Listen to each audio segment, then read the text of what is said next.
ఇటీవల నాగర్ కర్నూలు జిల్లా కుమ్మెర మల్లన్న జాతర ఘటనను కొమరంభీ మాస్వాబాద్ జిల్లా ఎంఆర్పీఎస్ నాయకులు ఖండించారు. బాధ్యులను ఉరి తీయాలని డిమాండ్ చేశారు. జిల్లా కేంద్రంలోని అంబేద్కర్ చౌక్ వద్ద గంట పాటు రాస్తారోకో నిర్వహించారు. 2 నెలల పసిపాపను కాళ్లతో తన్ని చంపిన కులహంకారులకు ఉరిశిక్ష విధించాలని ఎంఆర్పీఎస్ ఎంఎస్పీ జాతీయ నాయకులు రేగుంట కేశవరావు మాదిగా డిమాండ్ చేశారు. నేటికి అగ్రవర్ణ రెడ్డి కులహంకారులపై కేసులు నమోదు చేయకపోవడం నిరంకుశత్వానికి నిదర్శనమన్నారు. రాష్ట్ర ముఖ్యమంత్రి రేవంత్ రెడ్డి తమ కులానికి చెందినవారు అయినందుకే కేసు నమోదు చేసి వారిని అరెస్టు చేయకుండా నిర్లక్ష్యం వహిస్తున్నారని ఆరోపించారు.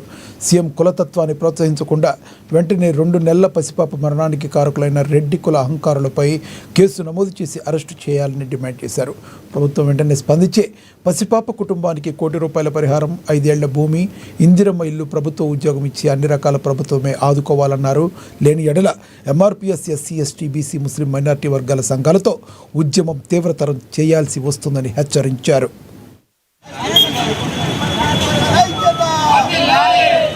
నాగర్ కర్నూలు జిల్లా కుమ్మెర గ్రామంలో ఏదైతే మల్లన్న జాతర కార్యక్రమంలో ఏదైతే దళితులైనటువంటి బీసీలైనటువంటి మన చాకలి కులానికి చెందినటువంటి మహిళలు మరి దేవుని దర్శించుకోవడానికి ఆ దర్శనానికి పోతే అక్కడ ఉన్నటువంటి అగ్రవర్ణాలు రెడ్డి కులానికి చెందినటువంటి కులహంకారులు ఆ కులహంకారులు వాళ్ళని దూషించి మరి అక్కడ వచ్చినటువంటి వాళ్ళందరినీ కూడా చాకలి వాళ్ళను ఒక రూములో బంధించి చిత్రహింసలు పెట్టి కొట్టడము, ఆ బాధల్ని తట్టుకోలేక పసిపిల్లను ఏదైతే అగ్రవర్ణ అహంకారి రెడ్డి కులానికి చెందినటువంటి వాడి కాళ్ళ మీద పెట్టి పడేస్తారన్న ఈ యొక్క మామే పాపై దాడులు కొట్టకుండా ఉంటారేమన్న ఉద్దేశంతో ఆ మహిళా సోదరిమని ఆ పసిపాపను కాళ్ళ మీద వేస్తే ఆ దురహంకారుడు కులహంకారుడు నరరూప రాక్షసుడైనటువంటి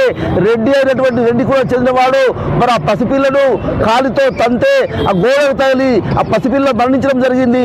మరణించినా కానీ ఇప్పటి వరకు వాళ్ళని అరెస్టు చేయకపోవటము, దానికి సంఘటనకు సంబంధించిన వాళ్ళను అరెస్టు చేయకపోవటము, వాళ్ళ శిక్షలు మరి అరెస్టు చేసి శిక్షించకపోవటము ఏమైనా చర్య.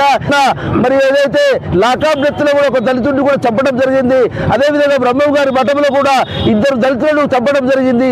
ఏం జరుగుతుంది తెలంగాణ రాష్ట్రంలో? ఈ దేశంలో ఎక్కడ చూసినా కానీ హత్యలు అత్యాచారాలు, దాడులు, దౌర్జన్యాలు, మానభంగాలు రోజు రోజుకు ఎస్సీ ఎస్టీ బీసీలపై జరుగుతున్నది. కాబట్టి ఎస్సీ ఎస్టీ బీసీలారా దయచేసి మనం కూడా ఒకటిగా ఉండి మన పాలన అంతం కావాలంటే, ఈ అగ్రవర్ణ అహంకారం అంతం కావాలంటే మన ఐక్యత ముఖ్యము. మనల్ని మనం రక్షించుకోవటము మన బాధ్యత.